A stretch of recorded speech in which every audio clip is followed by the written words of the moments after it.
Hi, this is Doug Ward from Tech Brain. I'm very happy to be here with Martin Bryant for the next web. Thank you very much for your time. Hi. Good to meet you. Good to meet you too. So, can we talk about your background to start with? Yeah, so I am managing editor at The Next Web. The Next Web is one of the leading technology news websites. We have very much a global focus, looking at startup culture around the world, also the movements of big companies like Google, Facebook, Twitter, Microsoft, all the big players. I happen to be based in Manchester, and although I do cover news from around the world, I like to keep a close eye on what's happening locally as well. Awesome. And just for people who thinking about wanting to get in touch and all that kind of stuff, how do people get in touch with you when they? I mean, you must get harassed, right? Trying to get stories and coverage on the Next Web. Yeah, I mean, people try all sorts of different ways. I generally prefer email just because it's just email's annoying, email's broken. There's lots that can be done to improve email, but email is still very much a useful to-do list of contacts. And so if I have that list of these people want to get into contact with me, that's great. But people try Facebook, which I'm not so keen on because you don't get the notifications necessarily, and they can sit there for weeks and sort of like, oh, I'm so sorry, I didn't get back to you. LinkedIn, people try Twitter, which is not a good way because they disappear off the bottom of your mentions list sometimes too quickly to deal with. But yeah, all sorts of ways, but email's always the best for me at least, yeah. We have to talk about the TEDx Talk that you gave recently. I mean, it was inspirational for myself and Sean. It's kind of how we reached out to you after seeing that. How did that come about? Well, actually, the TEDx Talk was very much a last-minute thing. Herb Kim, who organised it, he had someone drop out with 24 hours notice and asked me to fill in.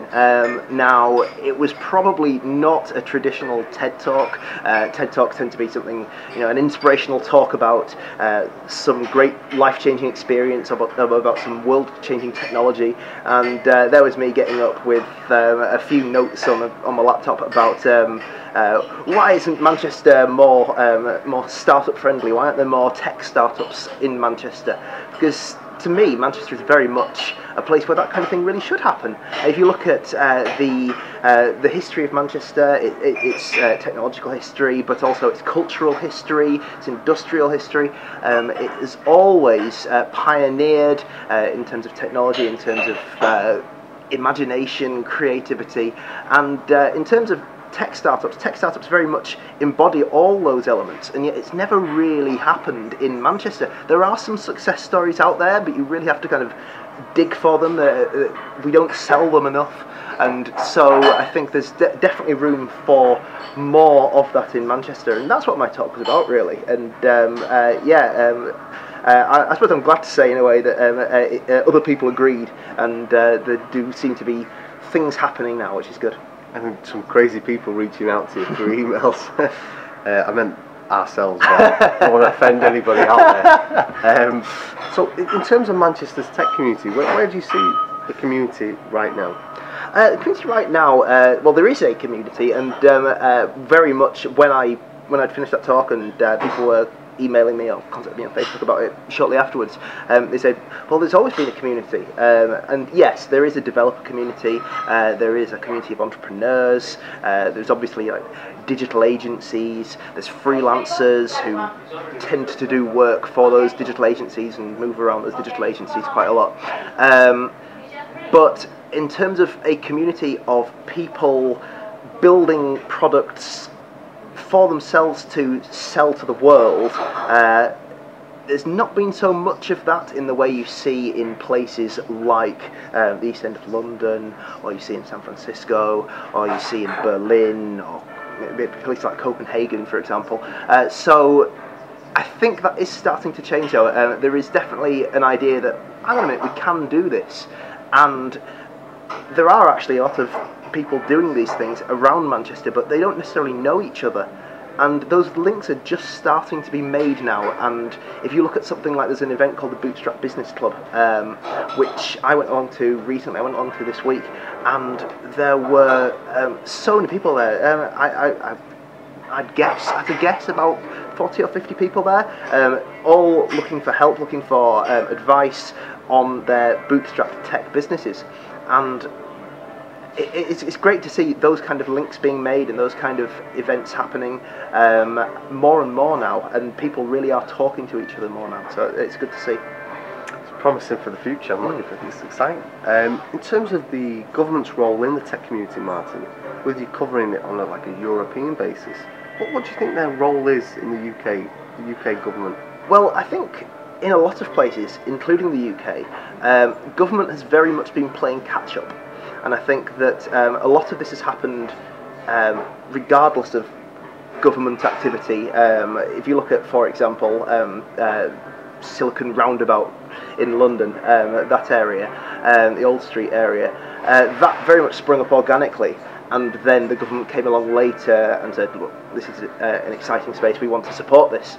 And again, the European Commission, for example, has in the last year started saying, hang on a second, if we're going to improve Europe's digital prospects, we need to look to the startup sector, which a year ago they weren't really doing. They were talking to local governments, they were talking to public sector, they were talking to established business leaders, but they weren't talking to the next generation of business leaders, the people starting at the bottom and building their businesses up.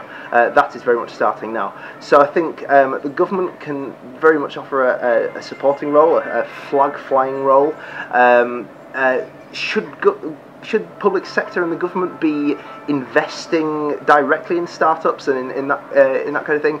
I'd say that's arguably not a good idea, but I think any support from the government and the government's flag flying for startups, then that's absolutely a great thing. And in terms of the UK to the rest of Europe and on a worldwide basis, how are we doing at the moment, in your opinion? In the UK, certainly way behind the US. Way behind the US. On a European level, London especially is a leader, and there's no doubt about that.